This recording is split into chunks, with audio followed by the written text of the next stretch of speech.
Magandang umaga sa bawat isa, sa mga kababayan kong mga Pilipino. Inahanyan ko po kayong manood o kaya makinig sa mga videos na aking ina-upload. Ito po ay pangkalahatan po ay spiritual. Nababatay po sa banal na kasulatan. Kaya mag-likes kayo at mag-subscribe sa Ricardo Iglesia Labiano channel. Malalaman niyo po ang yung mga katotohanan mula po sa Bible. Yan. So, ang ating pag-aralan sa umagang ito ay patungkol sa katotohanan. Ang sabi ay, what is the truth? Yan. Where did we find the truth? Saan ba natin matatagpuan ang katotohanan? Yan. Ang katotohanan ba ay magpawalang hanggan? Yan, mga tanong na ganon. Ano ang nagagawa ng katotohanan sa buhay natin? Ayun. Sapagkat maraming mga tao na palipat-lipat ng mga denominasyon sa ating bansa, dito sa Pilipinas, hinahanap daw nila yung katotohanan. So yun, naguguluhan ang kanilang kaisipan. Pero, sa katotohanan, ako'y naniwala na ang katotohanan ay magmumula sa Diyos. Hindi po sa mga tao, hindi sa mga religious denomination leaders, kundi mula mismo sa Diyos ang katotohanan. So, kaya nga, pagbabatayan natin yung banal na kasulatan, hindi yung talino ng tao, kundi yung talino ng Diyos, yung walang imposible sa Diyos, yun ang ating basihan. So, kaya nga, sa aming samahan, sa Christian Bible Baptist Church, dito sa San Jose del Monte, Bulacan, ay pinanindigan namin yung Biblia ang basihan namin ng aming pananampalataya, at yun ang prinsipyo namin ay ang Biblia. So makita natin, ano ba yung katotohanan? So tingnan ko sa yung mga meaning, sabi diyan ay the agreement with reality. Yung kasunduan ng 'di ba, reality, yung realidad. Yan. Sabi dito, eternal principle of right or law of order. Yan, sa dictionary yon. Eternal principle, yung magpawalang hanggan prinsipyo ng tama o kaya ng kautusan at order or facts. Katotohanan. So, isa pang conformity to rule or example of to righteousness. Pagkonforme daw sa mga batas o rule o halimbawa doon sa katwiran. Kasi maraming katwiran ng tao eh. Maraming katwiran ng tao. Subalit, paano naman yung katwiran ng Diyos na siya ang naglalang sa atin? Kung babaliwalayan natin yon, ay mapapahamak tayo. Hindi tayo makarating sa katotohanan. So, dito, makita natin yung katotohanan na sinabi ng Bible. Ngayon, so, titingnan natin dito sa banal na kasulatan kung ano yung sinasabi. Yan. Sa John chapter 1, verse 17. Yan, titingnan natin yung Biblia, kung ano sinabi ng Biblia. John chapter 1, babasahin ko Tagalog na dito. Meron din tayong mababasang English dito kung gusto nung nanaisin natin. Sabi ng verse 17, sapagkat ibinigay sa pamagitan ni Moses ang kautusan. Yung kautusan, di ba? Si Moses ang tapos dating ng marami ng kautusan. Sabi rito, ang biyaya at katotohanan ay nagsidating sa pamagitan ni Jesucristo. So, ibig sabihin, yung biyaya na yon, sabi dito, dumating sa pamagitan ni Jesus Christ, ang Panginoong Jesucristo. Biyaya at katotohanan. So, ibig sabihin, yung katotohanan ay nagmumula sa Diyos. Sa pamagitan ni Jesucristo. Sinabi rito sa 17, verse 17 ng aklat ni Juan. Yung kautusan sa pamagitan ni Moses dumating, subalit yung katotohanan ay dumating at ang biyaya sa pamamagitan ni Jesus Christ. Yon. So, ibig sabihin, kung wala si Jesus Christ, ang Panginoong Jesucristo, kung wala siya, di ba? Walang katotohanan. Hindi natin matatagpuan ang katotohanan. So, yun ang prinsipyo ng Biblia. Sapagkat mismo ang Panginoong Jesucristo, sinabi niya. Yan. Kung babasahin natin, tingnan natin John chapter 14. John chapter 14, verse 6. Ano sabi? Sinabi sa kanya ni Jesus, ako ang daan at ang katotohanan at ang buhay. Sino man ay di makaparoon sa Ama, kundi sa pamagitan ko. So, papansinin natin yung tatlong mahalagang bagay na katotohanan na sinabi niya. Tatlo eh. So, sabi rito, ako ang daan. Siya pa ang katotohanan at siya rin ang buhay. So, sa tatlong bagay na ito, makita natin, sabi diyan, siya ang daan ng kaligtasan. Yan. Siya ang daan ng katubusan. Kasi siya ang nagtubos. Siya rin ang daan, di ba? Para makapunta tayo sa langit. So, dito sa verse 6, tatlong bagay na malalaking mahalagang katotohanan. Sabi niyan, sinabi niya pa, ako ang katotohanan. So, makita natin na sinabi niya na ako ang katotohanan. So, bakit maraming tao na naguguluhan? Sinabi niya na nga, siya ang katotohanan. So, ibig sabihin mga kapatid, mga minamahal, maraming tao ayaw magbasa ng Biblia o kaya maaring pinagbawalan ng kanilang leader. Yan. Alam nyo ba na natandaan ko noon nung bata pa ako, narinig ko sa mga matatanda, sabi nila, bawal magbasa ng Biblia. Masisira ang ulo mo. Masisira daw ang ulo. Inisip ko yun noon, bata pa ako eh. Narinig ko yun sa Bicol. Yan. Tapos, nung kakaedad na ako, nakarating na ako dito sa Maynila, naalala ko yun eh.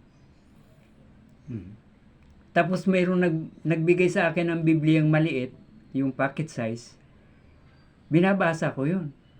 So nakita ko ngayon doon yung mga bagay na katanungan sa aking puso, sa aking isip. Doon ko nakita. So makita natin, nasa Biblia pala yung katotohanan. Mababasa natin. Ngayon, ang problema ng mga tao, hindi nila binabasa. Kung anong narinig nila, di ba? Yun lang ang pinaniwalaan. Ay paano kung mali ang narinig mo? Maling turo. O, kaya nalinlang ka ng dyablo. So, makita natin dito, sabi dito ng Panginoong Hesukristo, siya ang katotohanan. Yan. Kasi kung walang katotohanan, lahat ng tao mapapahamak. Oh. Kaya nga, ang sabi ng Bible, ang sino man sumampalataya kay Jesus Christ, di na mapahamak, kundi magkaroon ng buhay na walang hanggan. Sapagkat siya ang katotohanan ngayon.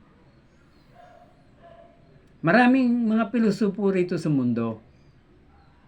Sabi nila, si Jesus Christ, ang Panginoong Hesukristo raw, ay anak lang. Anak lang daw. Kaya dapat daw ang ama ang dapat paniwalaan. Ngayon, meron po akong dyan. Meron po akong pangsalungat dyan sa mga pilosopo. Sa John 7:16, sinabi ng Panginoon mismo, Panginoong Hesukristo mismo nagsasabi.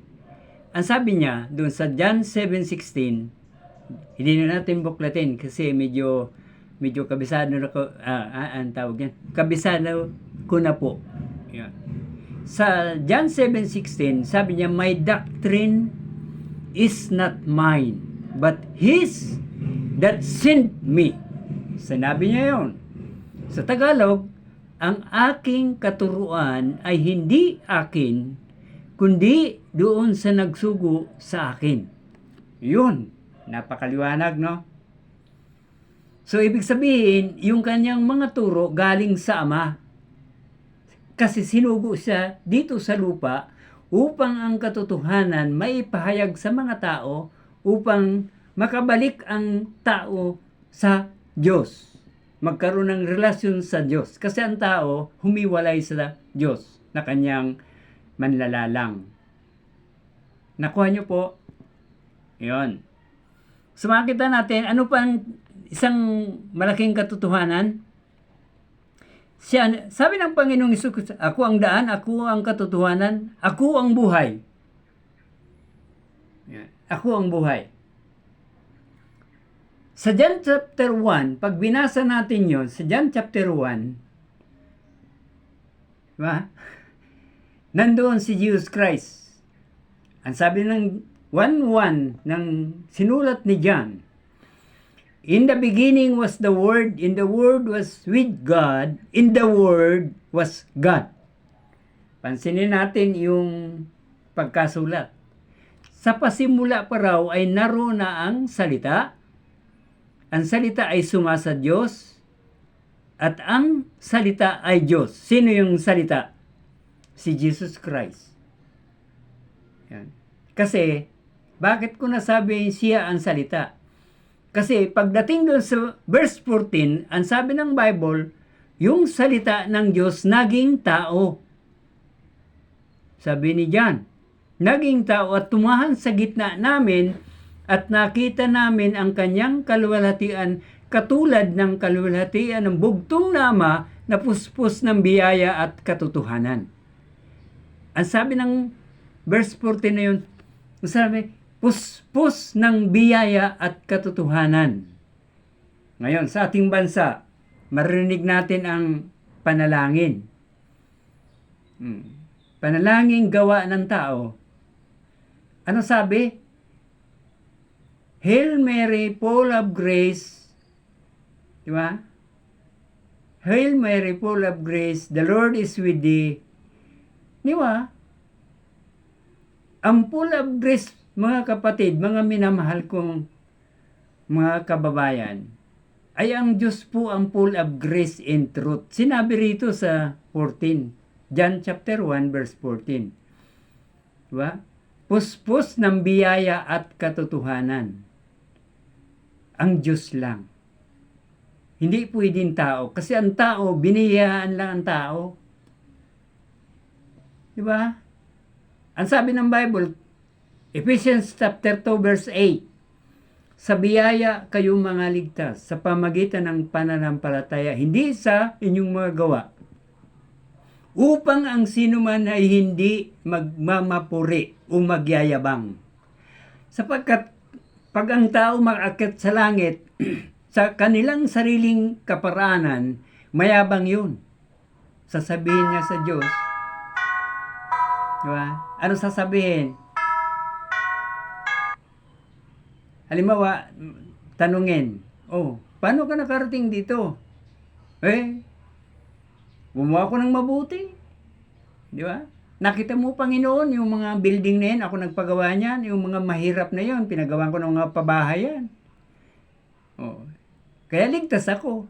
Kaya ako nakapunta rito sa langit. Di mayabang, no? Pero yung kaligtasan, sinabi ng Bible, biyaya ng Diyos. Kasi walang sino mang tao, di ba, na naghahanap sa Diyos, mga kapatid. Pansinin natin, sa Garden of Eden, nung magkasala si Eva at Adan, hinanap ba nila ang Diyos na naglalang sa kanila? Hindi. Hindi nila hinanap. Nagtago na sila. So, sino ang naghanap? Ang Diyos. Diba? Basahin nyo sa Genesis chapter 3. Nandun yun. Ano sabi ng Diyos? Nasaan na kayo? Ibig ba sabihin nun, hindi alam ng Diyos kung nasaan sila? Alam yun. Hinahanap lang o hinano lang ng Diyos. Di ba? Na sila ay mag-response. Ngayon, sa New Testament, wala pong naghahanap sa Diyos. Kaya nga ang Diyos bumaba si Jesus Christ. Anong sabi ng Luke 19:10? Di ba? Si Jesus Christ bumaba dito sa lupa upang hanapin at iligtas yung mga nawawala. Ibig sabihin nawawala sa tamang landas. Kasi siya nga ang landas. Siya ang daan. Makita natin, kaya nga di ba tinawag niya yung mga 12 alagad para maipangaral ang kanyang salita upang tayo ay makabalik sa Diyos. Kasi binayaran niya na. Nung siya ay mamatay sa krus ng Kalbaryo, bayad na lahat ng kasalanan ng tao. May bisa, mga kapatid, yung kanyang kamatayan sa krus ng Kalbaryo sa lahat ng tao hanggat hindi pa siya bumabalik, may bisa yun. Ngayon, tanong, ikaw ba ay natubos na? Natubos ka na ba? Kung hindi ka sumampalataya kay Jesus Christ sa Panginoong Kristo na gagawin mong tagapagligtas, hindi ka pabayad. Ikaw ngayon, pag namatay ka, ikaw ngayon magbabayad ng iyong kasalanan doon sa impyerno, sa lawa ng apoy. Yung mga sumampalataya ay bayad na. Bayad na yung mga sumampalataya. O binayaran, tinanggap kasi yung bayad. Parang sa ano yan mga kapatid, bibigyan ko kayong halimbawa. Kunyari, kayo ay baon na sa utang sa tindahan. Yan. Tapos mayroong nagkusang nagbayad sa tindahan na yon. Anong gagawin mo? Diba? Tanggapin mo siya at pasalamatan, diba? So, makita natin yung mga katotohanan sa Bible. So, kaya nga, ang sabi yung katotohanan, ano kanina, ang sagot? Ang katotohanan ay mula sa Diyos. Hindi po sa religion. Hindi sa tao. Sa Diyos po ang nagmula ang katotohanan. John 1:17. Diba? Tapos, sino ang katotohanan? Si Jesus Christ. Si Jesus Christ ang katotohanan. So, makita natin na ang Biblia ay napakahalaga sa tao. Maraming tao ayaw magbasa ng Biblia. Maraming tao bumibili ng mga gadgets, pero Biblia ayaw nila. Bakit? Kasi nga, ayaw nila sa salita ng Diyos. So, makita natin dito, yung Biblia ay dito magmumula ang mga katotohanan. Tingnan natin Dito sa 2 Timothy, kung bakit isinulat ang Biblia, titingnan natin. 2 Timothy chapter 3,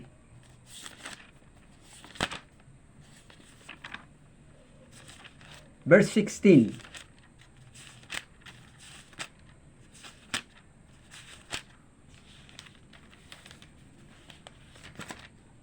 Ang sabi ng verse 16, ang lahat ng mga kasulatan, ang sabi, ang lahat ng mga kasulatan kinasihan ng Diyos ay mapapakinabagan din naman sa pagtuturo. Ayan, sa pagtuturo. Ayan. Sa pagsansala. Anong pagsansala? Yung pagsaway. Ayan. Sabi yan, sa ikatuto ng nasa katwiran. So yung pala yung Biblia mahalaga. Na maitama yung turo.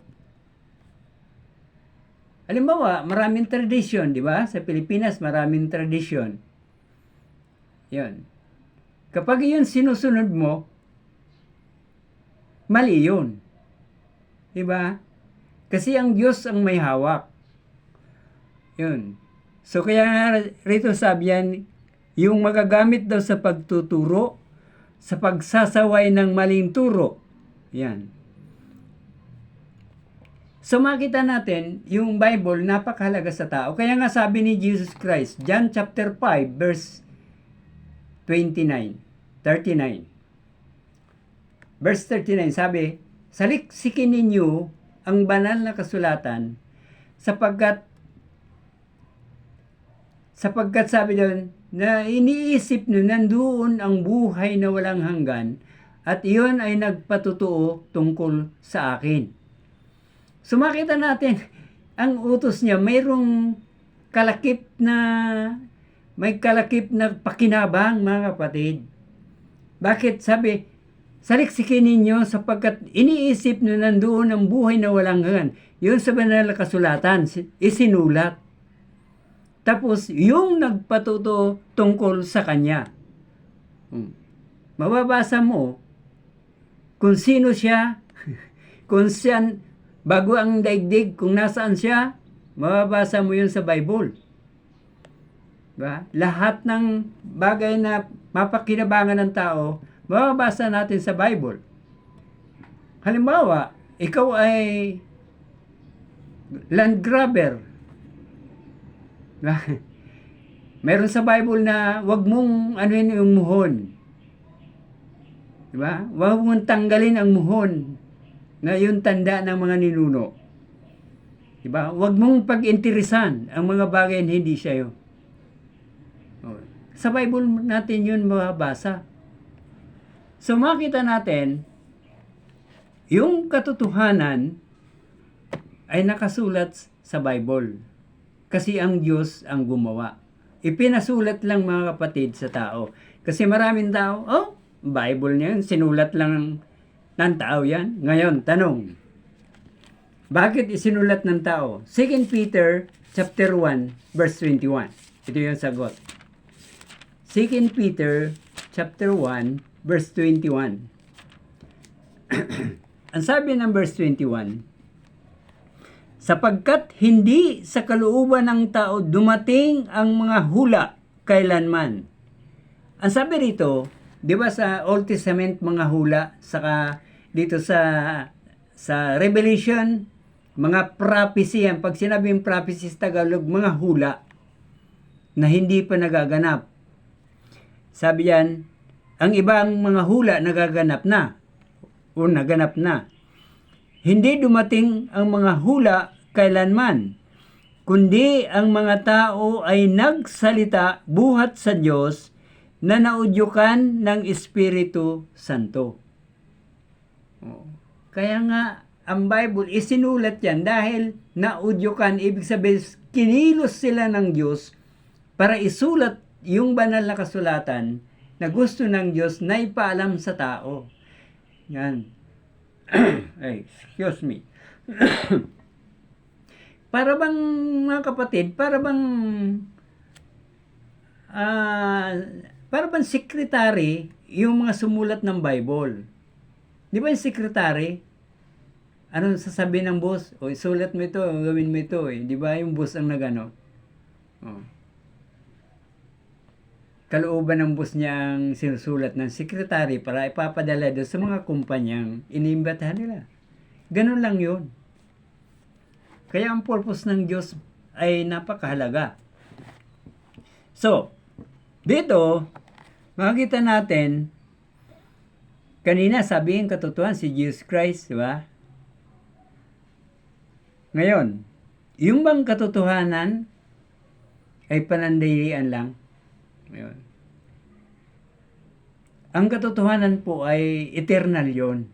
Kasi ang Diyos eternal. So, sabi rito sa Psalms 100, chapter 100, verse 5, For the Lord is good, His mercy is everlasting. In His truth, yan, in His truth, endure it to all generation. Ang Diyos daw ay mabuti, ang kanyang habag ay magpawalang everlasting, magpawalang hanggan, at ang katotohanan ay mananatili sa lahat ng henerasyon. Kaya ang katotohanan, mananatili yan. Ganon din ang sabi ng Psalms 117 verse 2. The truth of the Lord endureth forever. Yung katotohanan daw ng Panginoong Diyos ay mananatili magpakailanman. So kaya nga ang sinulat dito sa Bible ay napakahalaga niyan. Sabi nung isang ay paano pag sinunog yung Bible? Siyempre, may mga pilosopo talaga eh. Ay wala na yung salita ng Diyos. Alam niyo po, ang salita ng Diyos, ang original niya nasa langit. Kasi siya ang nagpasulat eh. Di ba? Doon sa Psalms, sabi doon, forever, O Lord. Di ba? Ang sabi ng Diyos, ng Biblia, magpawalang hanggan, O Diyos, ang iyong salita ay natatag sa langit. Ba? Psalms 119 yun. Yan, titingnan natin para mabasahin natin ang buo. Psalms 119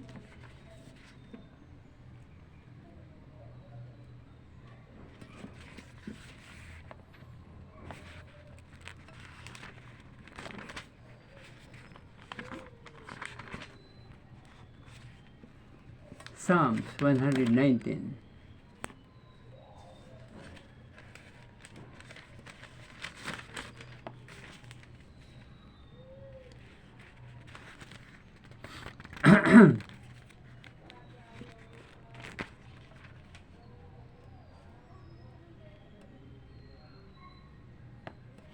Yeah. Psalms 119 verse 89. Ano sabi ng Bible? Forever, O Lord, thy word is settled in heaven. Settled, di ba? Naitatag o kaya na sa langit ang kanyang salita. Ngayon, kapag sinunog lahat ng Biblia, pwedeng magpasulat uli ang Diyos. Di ba? Ganun lang mangyari dyan. Kasi ang original nasa langit.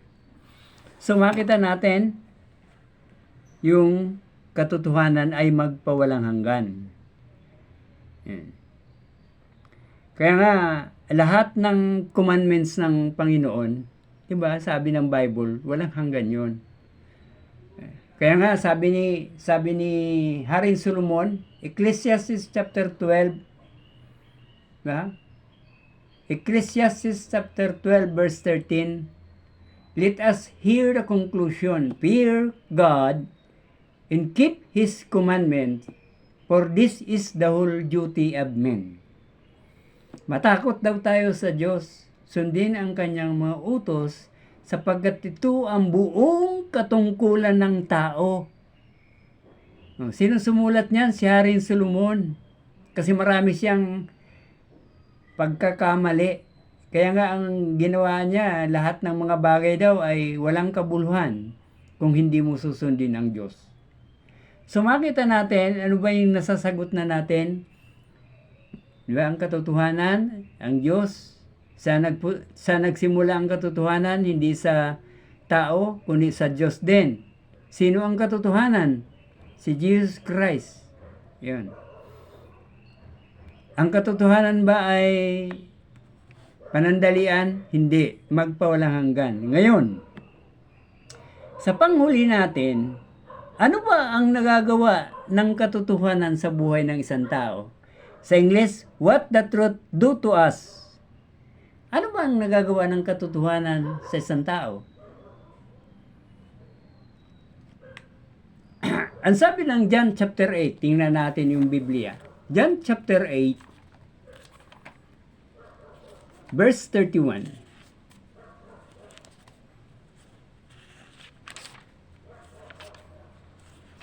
John 8. Ang sabi ng Bible, sinabi nga ni Jesus sa mga Hudyong yaon sa nagsampalataya sa Kanya, ang sabi dito, kung kayo'y magsisipanatili sa aking salita, kung may kagayon tunay na kayo'y mga alagad ko. At inyong makikilala ang katotohanan at ang katotohanan ay magpapalaya sa inyo. Mga kapatid, ang katotohanan pala ang magpapalaya. Na para bang sa ano yan mga kapatid, na ikaw ay may kaso, wala kang pambayad sa abogado, mahirap ka, ang kalaban mo may pambayad. Ikaw ay nakulong.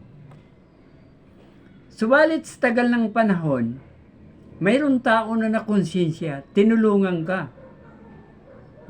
Tinulungan ka. Lahat ng ebidensya na malinis ang record mo, hindi ka ang gumawa ng krimen na yon, yung katotohanan ay lumabas sa korte dahil sa isang tao. Diba? Kaya nakalaya ka. Parang ganon, di ba, ang senaryo. Tayo ay nakalaya, di ba? Sabi yan, ang katotohanan ang magpapalaya sa inyo. Una, sa tradisyon, napakaraming tradisyon. Diba? Kapag aalis ka na kumakain sila, kailangan paikutin yung pinggan. Kapag may pumasok na paru-paro, kung anong kulay, binibigyan ng kahulugan. Tradisyon yan. Yan, di ba? So, makita natin, yung tradisyon natin, na yung bata ay binyagan para maging Kristiyano, tradisyon din yan. Hindi yan nasa Bible. Yan. Hindi binibinyagan ng bata. Ang bata sa Bible, pinapanalangin lang ng mga pastor. Yan. Si Jesus Christ, hindi naman bininyagan. Pinanalangin lang ng saserdote. Di ba? Basahin nyo sa Luke chapter 2, nandun yon. Hindi siya bininyagan. Bininyagan siya ni John the Baptist, malaki na siya, binata na. Sapagkat kailangan siyang mabinyagan, ilubog sa tubig para magpasimula ng ministry. Kaya ang binibinyagan, ibig sabihin ng water baptism, ay yun ang katuparan na sinabi, kapag sumampalataya ka sa Panginoon, ay mabautismohan ka upang ikaw ay maging isang miyembro kung sino ang nagbautismo sa iyo, sa church na yon, doon ka kaanib. Ganun yun.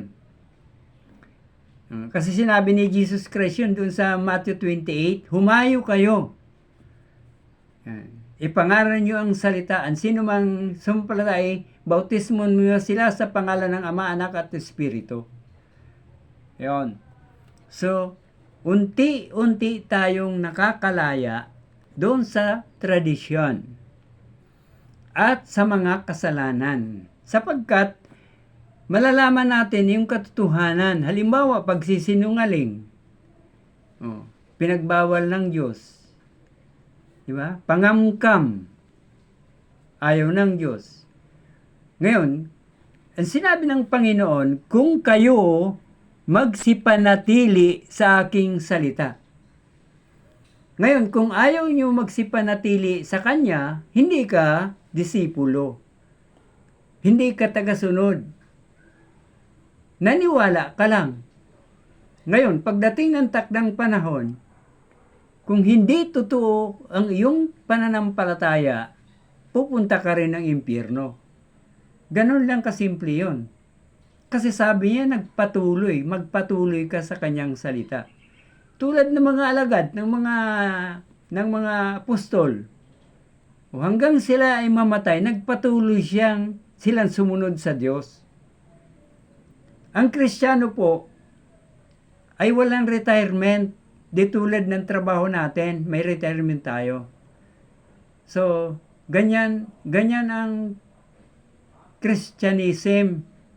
Walang hanggang sa mamatay, kailangan kang magpatuloy sa biyaya ng Panginoon at sa kanyang salita. So, yun. Di ba? Nakakalaya tayo sa mga turo, di ba? Na walang kabuluhan, na mali. Kasi nga, katotohanan na ang nasa iyo. Binabasa mo yung katotohanan mula sa Biblia. Hindi ka na rin mayabang. Kasi ang Diyos nga nagpakumbaba. Tapos ikaw mayabang. Ay ayaw ng Diyos ng mayabang. Alam nyo ba ang author ng kayabangan? Ay ang dyablo. Baka hindi nyo alam, ang dyablo may author niyan. Nilalang siya ng Diyos pero nagyabang siya. Kaya nga, naging dyablo siya. So makita natin dito ang pakinabang ng katotohanan. Pinapalaya tayo. Tapos, yung katotohanan na yun, transform our lives as believer in Him. Pag sinabing transform, nababago.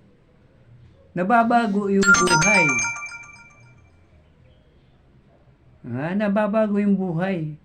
Sapagkat sabi ng Bible, ang sino man na kay Kristo ay bagong nilalang.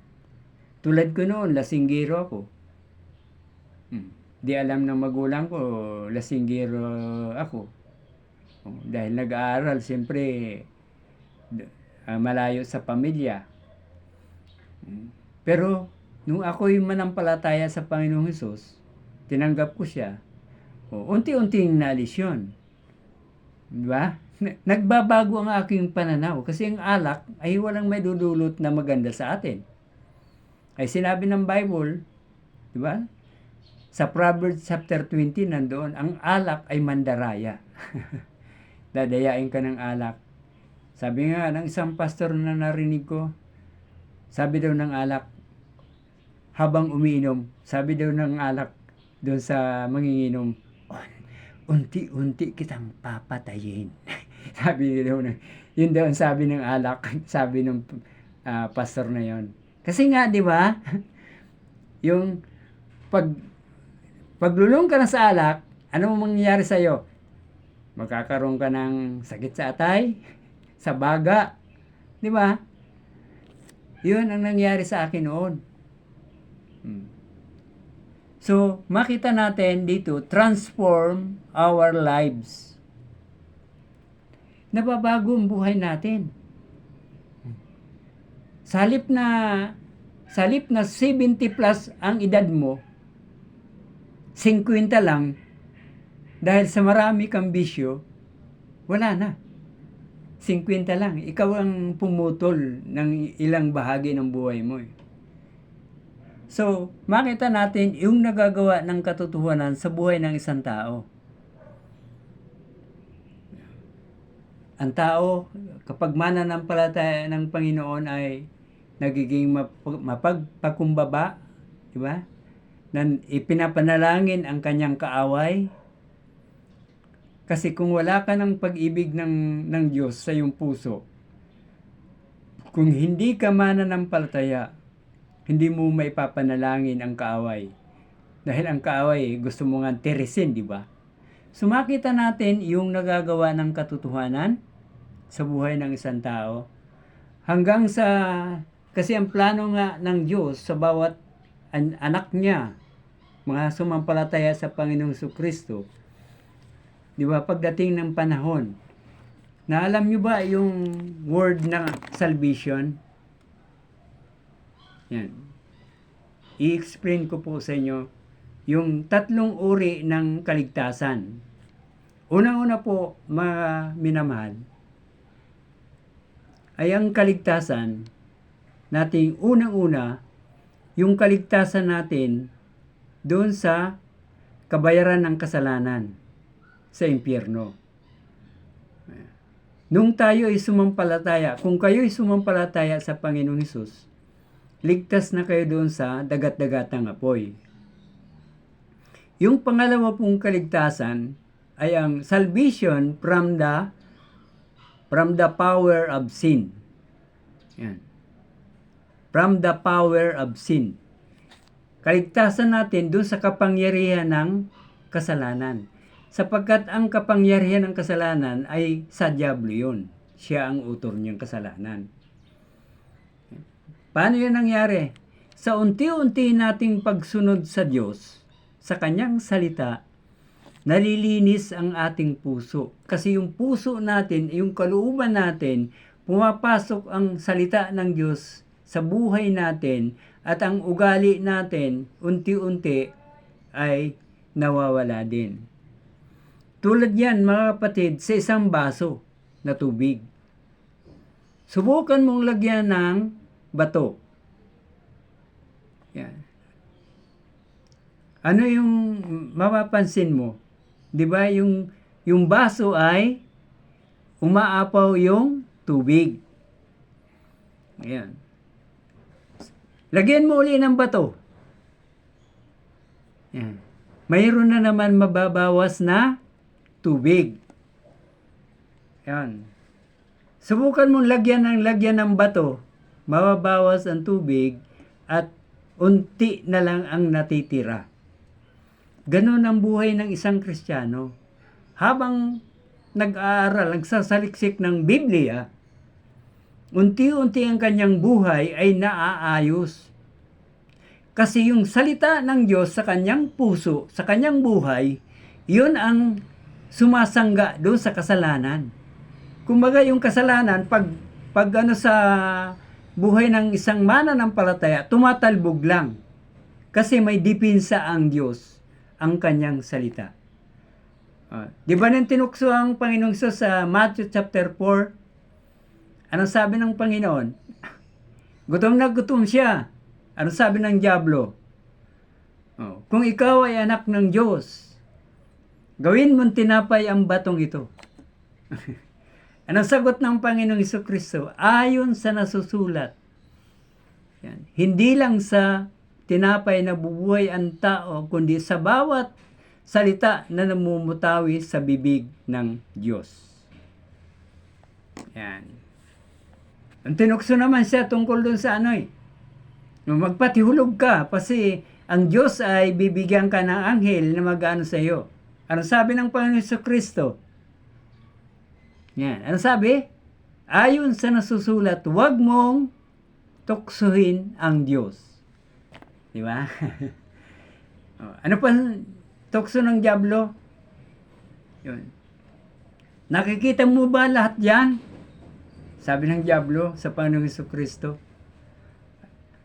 Ibibigay ko sa iyo yon kung sasambahin mo ako. Sabi ng diablo.